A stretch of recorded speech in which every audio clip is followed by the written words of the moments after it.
Hello everyone, offline online दोनों को। तो अब बात करते हैं हम लोग एक इम्पॉर्टेंट टॉपिक की जो बड़ा ही कंफ्यूजन रहता है आप लोगों के दिमाग में हमेशा।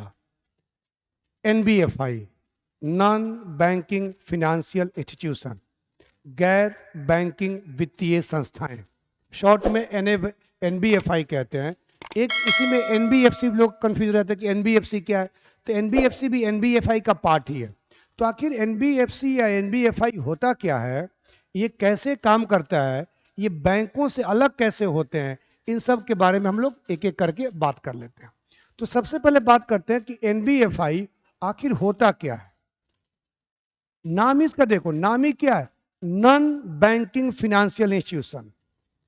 देखो दो शब्द हैं यहां पर, एक है फिनेंशियल इंस्टीट्यूशन जिसे हिंदी में कहते हैं वित्तीय संस्थाएं, और दूसरा है हमारा नॉन बैंकिंग फिनेंशियल इंस्टीट्यूशन। यानी बैंकिंग वित्तीय संस्थाएं क्या होती हैं, जो वित्तीय लेन देन करती हैं, पैसे का लेन देन करती हैं।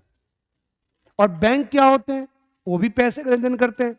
लेकिन फिर बैंकिंग संस्थाओं में और नॉन बैंकिंग संस्थाओं में क्या अंतर होता है। तो हमेशा ध्यान करो कि जब भी हम वित्तीय संस्थाएं की बात करते हैं ना, जब भी हम वित्तीय संस्थाओं की बात करते हैं यानी फिनेंशियल इंस्टीट्यूशन की बात करते हैं, मैं दोनों लैंग्वेज में बोल रहा हूं, लिख रहा हूं ताकि आप लोगों को आसानी होगी। फिनेंशियल इंस्टीट्यूशन कहते हैं वित्तीय संस्थान। तो ये दो प्रकार के होते हैं, एक होता है बैंकिंग संस्थान, बैंकिंग, और एक होता है नॉन बैंकिंग जिसे हम कहते हैं हिंदी में गैर बैंकिंग। गैर बैंकिंग तो सिंपली वित्तीय संस्थान वो है जहां पे लोग अपने पैसे को जमा करते हैं, निकालते हैं विभिन्न रूपों में, और ये संस्थाएं जो है विभिन्न प्रकार का ऋण वगैरह और वित्तीय सुविधाएं देती हैं।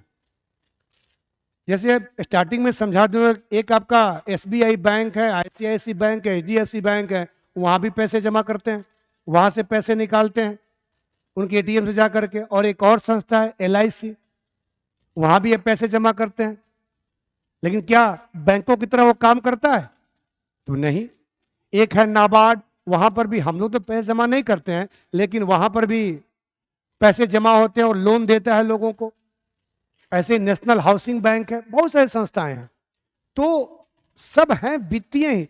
सिडबी है, small industry development bank of India, जहां पे हम पैसे जमा तो नहीं कर सकते हैं लेकिन वो लोन देते हैं। उनको वित्तीय संस्थाएं कहेंगे लेकिन बैंक नहीं कहेंगे। तो आज हम समझते हैं कि आखिर ये बैंकिंग और नॉन बैंकिंग संस्थाओं में आखिर अंतर क्या होता है, और ये नॉन बैंकिंग फिनेंशियल इंस्टीट्यूशन जो है ये कितने प्रकार के हैं और कैसे कैसे देश में ये चलते हैं और कौन कौन इसके मुख्य प्रकार हैं। तो कोई भी पूछता है कि गैर बैंकिंग यानी नॉन बैंकिंग फिनेंशियल इंस्टीट्यूशन होते क्या हैं, तो ये भी एक वित्तीय संस्थाएं होती हैं, फिनेंशियल इंस्टीट्यूशंस होते हैं जो वित्तीय सुविधाएं तो उपलब्ध कराते हैं, फिनेंशियल सर्विसेज तो देते हैं, लेकिन पूर्णतः बैंकों की तरह काम नहीं करते हैं। अब बैंकों की तरह क्या क्या काम नहीं करते हैं ये अभी जानेंगे हम लोग, जब बैंक और नॉन बैंक के इंस्टीट्यूशन में जब अंतर समझेंगे तो वहां जान जाएंगे कि बैंक की तरह पूर्णतः ये काम नहीं करते और किन आधारों पर मैं कह रहा हूं कि ये बैंक नहीं है। अभी उसको समझ में आ जाएगा, ज्यादा चिंता मत कीजिए, 5-10 मिनट समय दीजिए, वहां जब पहुंचता हूं वहां समझाता हूं आपको। ठीक है, तो क्या होते हैं, तो संस्था होती है जो कि विभिन्न प्रकार की वित्तीय सुविधाएं, वित्तीय चीजें आपको उपलब्ध कराती है। अब इनका वर्गीकरण मैं करूं कि एनबीएफआई जो है वो कितने टाइप के होते हैं। तो इंडिया में डिफरेंट प्रकार के एनबीएफआई हैं, लेकिन जिन एनबीएफआई को आरबीआई कंट्रोल करता है, आरबीआई उनको रेगुलेट करता है, आरबीआई उनको विनियमित करता है, उसको हम 3 पार्ट में बांटते हैं उन एनबीएफआई को। पहला होता है, इंग्लिश हिंदी में कहते हैं अखिल भारतीय वित्तीय संस्थाएं। अखिल भारतीय वित्तीय संस्थाएं, इसको अगर मैं कहूं इंग्लिश में तो ऑल इंडिया फिनेंशियल इंस्टीट्यूशन। ये क्या होते हैं, ये ऑल इंडिया लेवल पे काम करते हैं, नाम ही अखिल भारतीय, ऑल इंडिया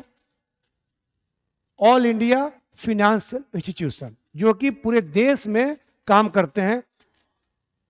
कौन कौन से हैं, मुख्यतः का बात करूं तो एलआईसी है, सिडबी है, आपका एनएचबी है, नेशनल हाउसिंग बैंक है, नाबार्ड भी कह सकते हैं, नाबार्ड है। हम सरकारी की बात कर रहे हैं, अभी प्राइवेट की बात नहीं कर रहे हैं। ये कौन संस्थाएं हैं? ये बैंक नहीं है, लेकिन ये लोग इसमें पैसा कुछ में जमा करते हैं और ये लोन वगैरह देते हैं निवेशकों को, बिजनेसमैन को और व्यक्तिगत लोगों को। ये कृषि के लिए देता है, एलआईसी में आप पैसा जमा करते हैं, एलआईसी लोन देता है। आजकल तो हर लोन दे रहा है एलआईसी, मकान के लिए भी लोन दे रहा है, उद्योगपतियों को लोन देता है। सिडबी जो है small industry development bank of India, ये लघु और मध्यम उद्यम के लिए, स्मॉल और मीडियम एंटरप्राइज के लिए लोन देता है। ये हाउसिंग के लिए बैंकों को लोन देता है, बैंक लोगों को लोन देते हैं। नाबार्ड कृषि के लिए लोन देता है, बैंकों को लोन देता है, बैंक लोगों को देते हैं, किसानों को देते हैं।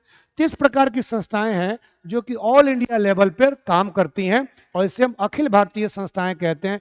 यहाँ पर आप पैसा इसमें जमा कर सकते हैं, इसके कुछ डिपॉजिट वगैरह इसमें कर सकते हैं, एफडी वगैरह या इसका बॉन्ड वगैरह आता है, लेकिन इसमें आप अकाउंट नहीं खोल सकते हैं, ये ध्यान रखिएगा। यानी बिल्कुल बैंक की तरह नहीं है, लेकिन वित्तीय लेन देन, फिनेंशियल ट्रांजैक्शन से करते हैं, इसीलिए इनको वित्तीय संस्थाएं कहते हैं और गैर बैंकिंग कहते हैं, क्योंकि बैंकों की तरह पूर्णतः काम नहीं करते हैं। दूसरा होता है जो इंपॉर्टेंट है, गैर बैंकिंग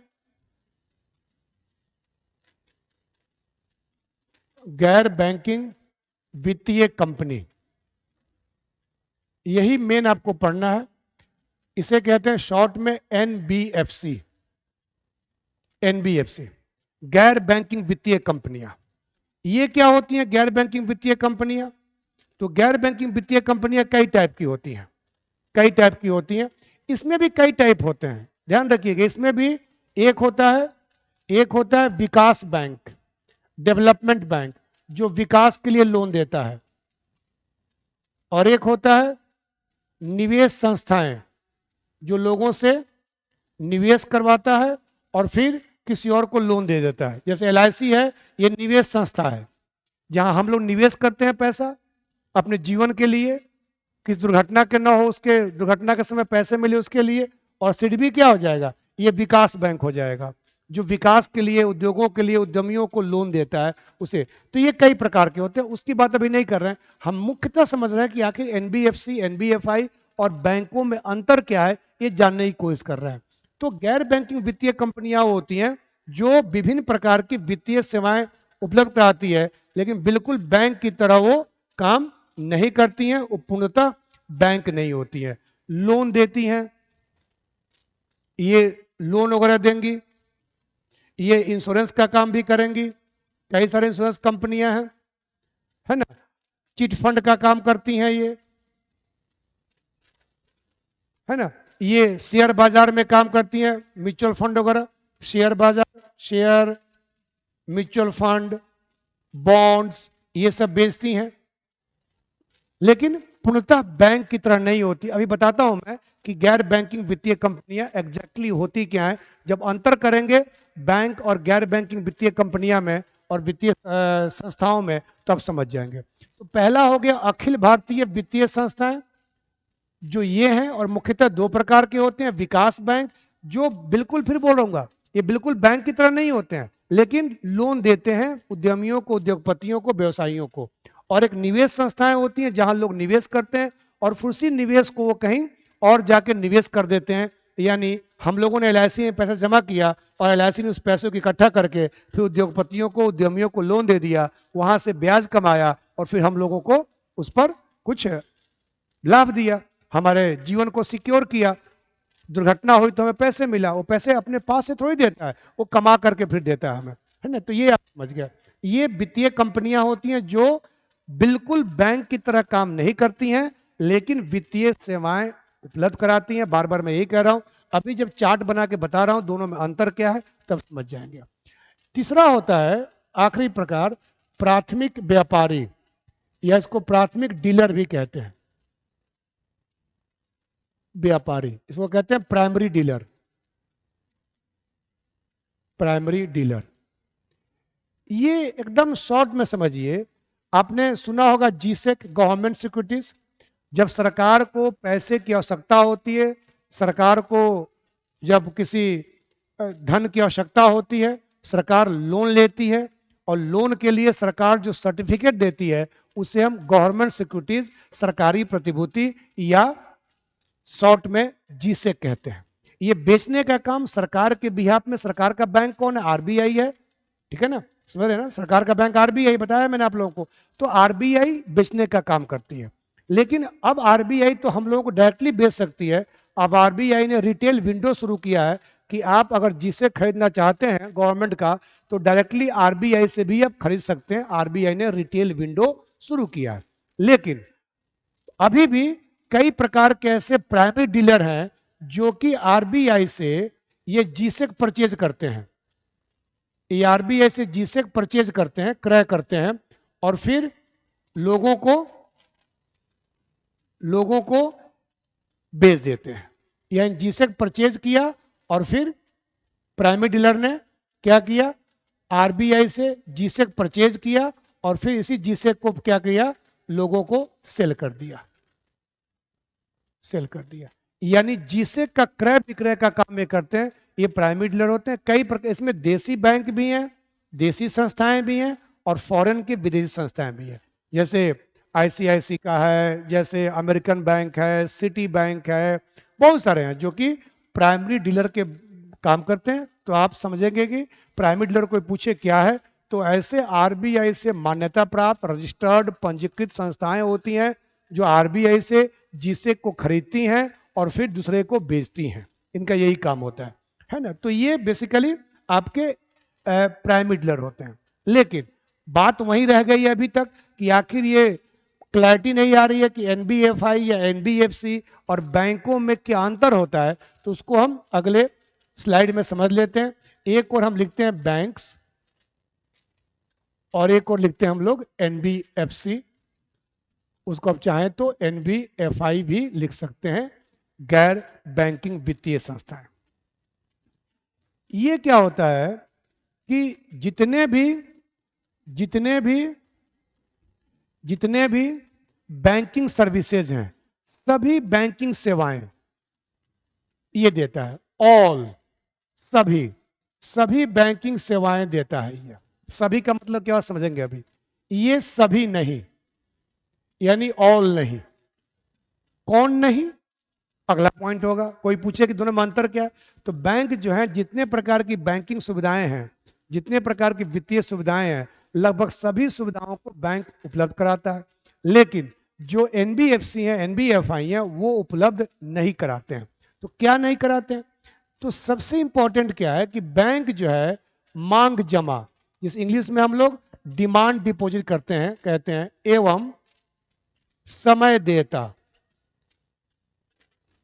देता, टाइम लायबिलिटी, ये दोनों स्वीकार करते हैं। ऑफलाइन वालों को क्लास में बताया गया है, मांग जमा और समय देयता, NDTL, net demand and time liability. और जो ऑनलाइन वाले लोग देख रहे हैं उनको भी वीडियो बनाकर डाला गया है, वो पहले देख लेंगे कि आखिर होता क्या है। संक्षेप में कहूं तो मांग जमा, जो आपका पैसा सेविंग में और करंट अकाउंट में जमा होता है बैंकों में, उसे मांग जमा कहते हैं। और जो एफडी और आरडी में पैसा जमा होता है वो उसे हम समय देयता कहते हैं। मांग जमा क्यों कहते हैं? कि सेविंग और करंट अकाउंट के पैसा आप जब चाहे तब विड्रॉ कर सकते हैं, जब चाहे तब निकाल सकते हैं। लेकिन एफडी आरडी के पैसे निकालने के लिए आपको कुछ प्रक्रियाओं का पालन करना पड़ता है, तब आप निकाल सकते हैं। ये बातें मैंने एनडीटीएल के वीडियो में बना के दिया, और क्लास में तो आप लोगों को कई बार मैं ये समझा चुका हूं। तो ऑनलाइन जो देख रहे हैं वहां देख लेंगे, ऑफलाइन वाले याद नहीं होगा तो कॉपी का पेज पलट करके आप लोग देख लेंगे तो समझ में आ जाएगा। तो बैंक जो है ये saving account, current account, FD RD सब करते हैं, लेकिन ये जो है सिर्फ समय देयता, ये मांग जमा स्वीकार नहीं करते हैं। ध्यान रखिएगा। यानी यही मेन अंतर इसका है कि एनबीएफसी जो है वहां पे आप सेविंग करंट अकाउंट नहीं खोल सकते हैं, वहां पैसा जमा कर सकते हैं इंस्टॉलमेंट में, जैसे एलआईसी में जमा करते हैं, म्यूचुअल फंड में जमा करते हैं, शेयर में जमा करते हैं, किसी वित्तीय संस्था में जमा करते हैं। एक ही बार में जमा कर दिया या किस्तों में जमा किया, और एक समय के बाद उसकी अवधि होती है, एक समय के बाद पैसा मिल गया आपको। है ना। तो ये समय देता स्वीकार करते हैं, यानी एफडी आरडी स्वीकार करते हैं, लेकिन मांग जमा स्वीकार ये नहीं करते हैं, ध्यान रखिएगा। ठीक है। दूसरा आता है क्या कि ये जो है चेकबुक जारी करते हैं, चेक जारी करते हैं, ये जो है चेक जारी नहीं करते हैं। आपको एलआईसी का, आपको एनबीएफसी का कोई चेक जो अगर आपको नहीं मिलेगा, ध्यान रखिएगा, ये चेक जारी नहीं करते हैं। ठीक है।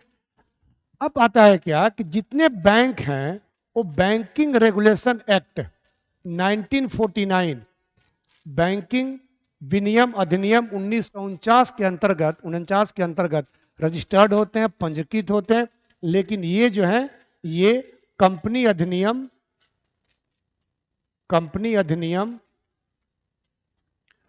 1956 और कंपनी अधिनियम जो आया था 13 में, संशोधन अधिनियम, कंपनी अमेंडमेंट एक्ट अधिनियम 2013, उसके अंतर्गत पंजीकृत होते हैं। समझ गए? यानी ये बैंकिंग जितने भी इंडिया में बैंक्स है ना, वो सब इसके अंदर रजिस्टर्ड होते हैं। बैंकिंग रेगुलेशन एक्ट 1949 जो 1949 में आया था। लेकिन जो एनबीएफसी होंगे, ये जो कि बैंक पूरा नहीं है तो इसके लिए नहीं होंगे, इनके लिए कंपनी अधिनियम 1956 और 2013 में संशोधन हुआ था, इसके अंतर्गत ये आते हैं और इनके अंदर पंजीकृत होते हैं। अगला पॉइंट क्या है कि ये जो है इसमें अगर विदेशी निवेश की बात करूं, विदेशी निवेश की बात करूं, एफडीआई की बात करूं, फॉरेन इन्वेस्टमेंट की बात करूं, तो इसमें विदेशी निवेश जो है वो अनुमति सरकार ने अभी 74% का दिया है, लेकिन इनमें 100% का है। उसका परमिशन लेना पड़ता है सरकार से आपको, लेकिन ये 100% तक है, जबकि इसमें जो आपका 74% ही है। यानी इंडियन पार्टनर कोई चाहिए यहाँ पर बैंक खोलने के लिए, पार्टनर नहीं, इंडिया के लोगों का शेयर उसमें चाहिए, तभी वो कंपनी इंडिया में बैंक खोल सकती है। 74%, यहाँ पर 100%। ध्यान रखेंगे कि ये अमेंडमेंट होते रहते हैं, हो सकता है कि 100% हो जाए, तो अपडेट आपको होते रहना पड़ेगा। ये नहीं कि ये जो सर ने बता दिया वही हो गया। मैं दोनों में मुख्य अंतर समझा रहा हूं। अगला क्या है जो इंपॉर्टेंट है, इसमें जो है जमा बीमा सुविधा, डिपॉजिट इंश्योरेंस फैसिलिटी होती है, इसमें नहीं होती है। इसको थोड़ा समझ लीजिए। जमा बीमा सुविधा, मैं आपसे पूछूं कि जो पैसा आपने बैंकों में जमा किया है, क्या वो पैसा सुरक्षित है? तो बिल्कुल है। लेकिन यदि वो बैंक ईश्वर न करे डूब गया, बैंक कहीं बंद हो गया, बैंक को नुकसान हुआ और बैंक खत्म हो, कई बार अफवाहें आती हैं कुछ कुछ बैंकों के बारे में। वैसे इंडिया का इकोनॉमी इतना मजबूत है कि इतना आसानी से कोई बैंक डूबने वाला नहीं है, और आरबीआई सक्षम है कि बैंकों को बचा लेता है। अगर बैंक में भी यस बैंक में आया था समस्या, कुछ दिन पहले आईसीआईसी में आया था समस्या, तो कहीं ना कहीं उसको बचा लिया गया आरबीआई ने उनको हेल्प करके, और सरकार के हस्तक्षेप से बैंक बच गया। ठीक है ना। लेकिन अगर ईश्वर न करे कोई बैंक अगर डूबता है, कोई बैंक अगर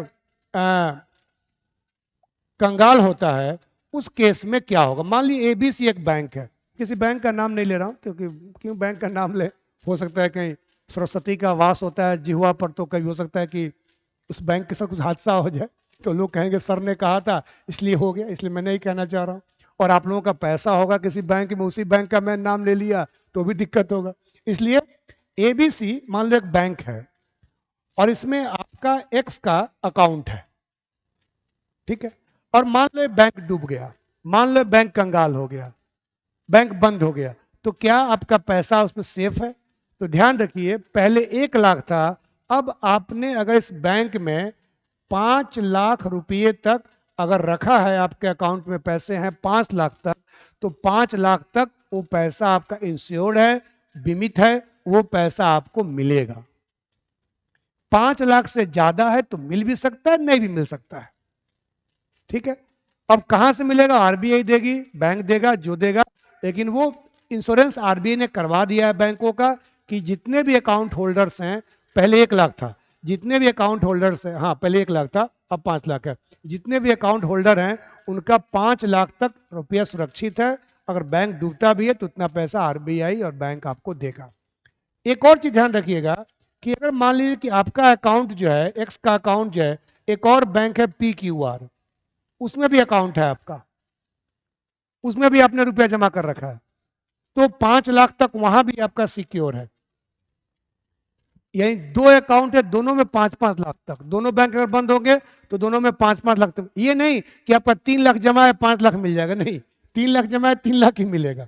हाँ, ऐसा नहीं हो कि आप 1-1 लाख जमा कर दे, 10,000 जमा कर दे और सोचे कि बैंक डूब जाए मेरा 5 लाख मिल जाएगा, ऐसे नहीं होता है। 5 लाख तक, यानी कि 1 लाख जमा है तो 1 लाख मिलेगा, 2 लाख है 2 लाख मिलेगा, 4 लाख है 4 लाख मिलेगा, 5 लाख है 5 लाख मिलेगा, 6 लाख है तो मिल भी सकता है, लेकिन बैंक नहीं देगा, स्थिति नहीं है उसकी, तो 5 लाख तक पक्का आपका मिलेगा ही मिलेगा।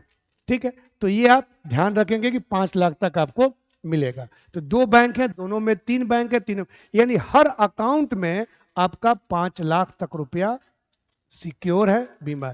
ये सुविधा एनबीएफसी में नहीं होती है, लेकिन आरबीआई कहता है कि आपको भी बीमा कराना चाहिए। आरबीआई गारंटी नहीं देता, लेकिन आरबीआई एनबीएफसी को कहता है कि जो पैसे आप ग्राहकों से लेते हैं, कस्टमर से लेते हैं, उस पर आप एनबी बीमा करा दीजिए ताकि पैसा लोगों को डूबे, पैसा लोगों का डूबे नहीं। ठीक है, तो ये मुख्य अंतर है बैंक और एनबीएफसी में।